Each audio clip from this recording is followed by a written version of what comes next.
Hello and welcome to What's Up Stratford. I'm your host, Peter Maranger. This is a special segment because the political election is coming up on June the 2nd. Joining me and starting the show is Ashley Fox, the candidate for the Liberal Party.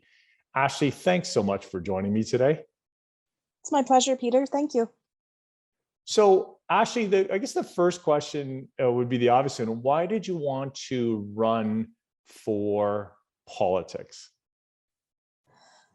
It's a great question. So I am a nurse by trade. I've been a registered practical nurse for going into 11 years. I work in home care. And during the pandemic, I really got to know what policies were impacting my patients. I work in retirement communities, long-term care, hospital, and homes. And I could see the influence that was impacting each of those vulnerable sectors. So for me, it was at that time, it was time to run. It was time to impact those policies at a provincial level and really start to influence for my patients and for myself as well. Yeah, perfect. So why specifically the Liberal Party then? My values align very much with the Liberals in general. And when I saw that there was a pandemic response and a healthcare policy that would align with my views as well as my employment as a nurse, that was why I had chosen to run with them directly. Perfect. So what are some specific policies that they have around healthcare that really resonate with you that you'd like to see implemented in Ontario? Some of the policies I would like to see implemented is reviewing our pandemic response.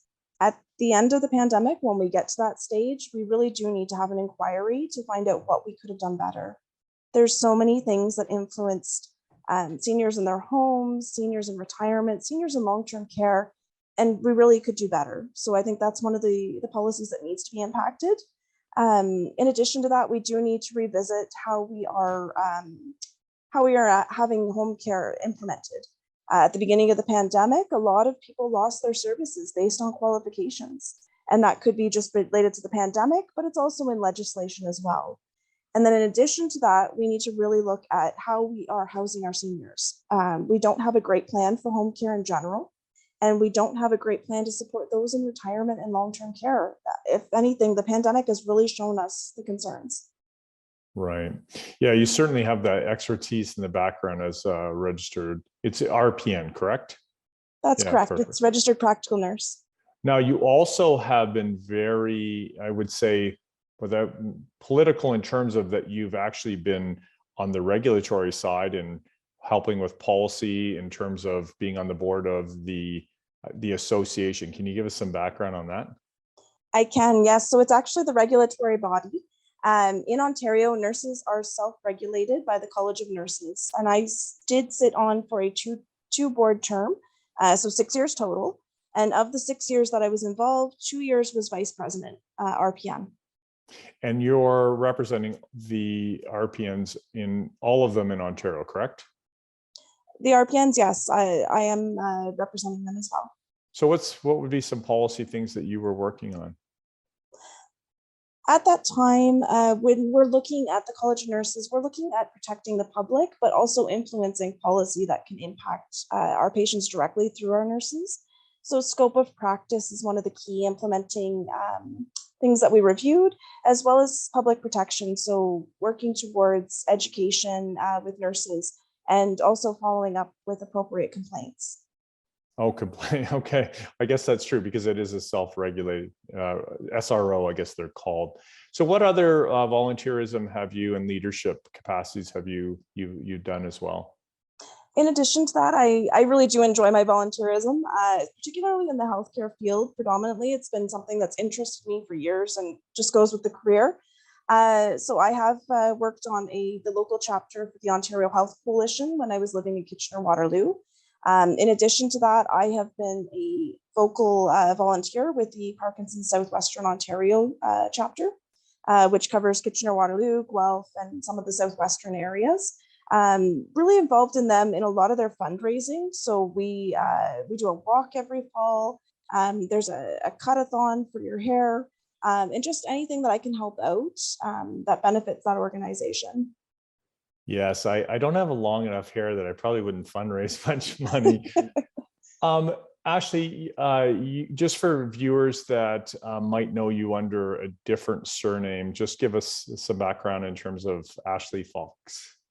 Fair enough. So I grew up in Harriston, Ontario, small town in the northern end of the riding. I was known as Ashley Freest at that time. I went to Minto Clifford and Harriston Senior School when it still was there, and then joined Palmerston at the Norwell District High School. From there, I was still a Freest when I registered as a nurse at the beginning. I went through Georgian College in Owen Sound, and then married my high school sweetheart and changed my name to Fox. Now, in order for you to be a candidate, you must live somewhere in the riding. So where are you living and what are you doing in the community? I live in Palmerston, Ontario, so in the northern section of the riding under the township of Minto. And in terms of workplace, I do commute to the Kitchener-Waterloo area and cover that for my nursing case management. Right. So now that you've been the candidate that's been selected, what are you doing in order to get your name out there to I guess, work? Because it's a huge riding. It is. It's a large riding. I'm lucky. I have friends and family all through the riding.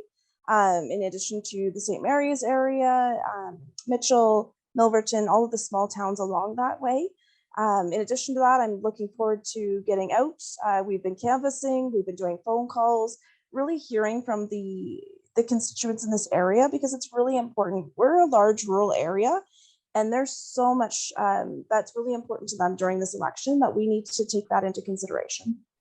So if you're going to be seeking the MPP position, does that mean you have to step back from your nursing duties and other duties? What are the regulations like in terms of that?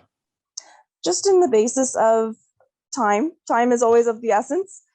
So I have taken a step back just before the election.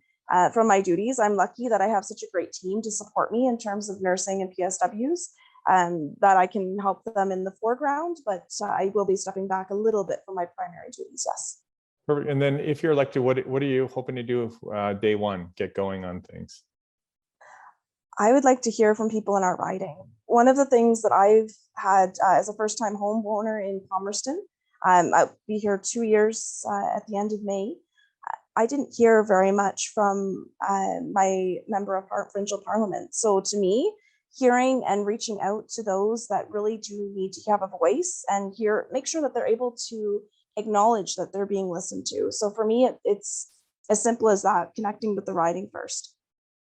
And I guess lastly, you're talking about a first-time home buyer. And fortunately, it sounds like you purchased right at the right time. How will the Ontario government help home buyers, first-time home buyers especially? Affordability is key, especially in the rural area. We're seeing it through the Regional Municipal Association reports that it impacts so much, right? It impacts your employment, it impacts who you can have in the area. So rents are through the roof as well. So we're going to be looking at affordability, not just through housing, but how does housing impact you in rent and employment, especially in the rural area that we're in. Well, Ashley, thank you very much for joining me. Best wishes for great success in this campaign and election day on June the 2nd. Thank you. Thank you. Coming up next is Jody from the NDP party.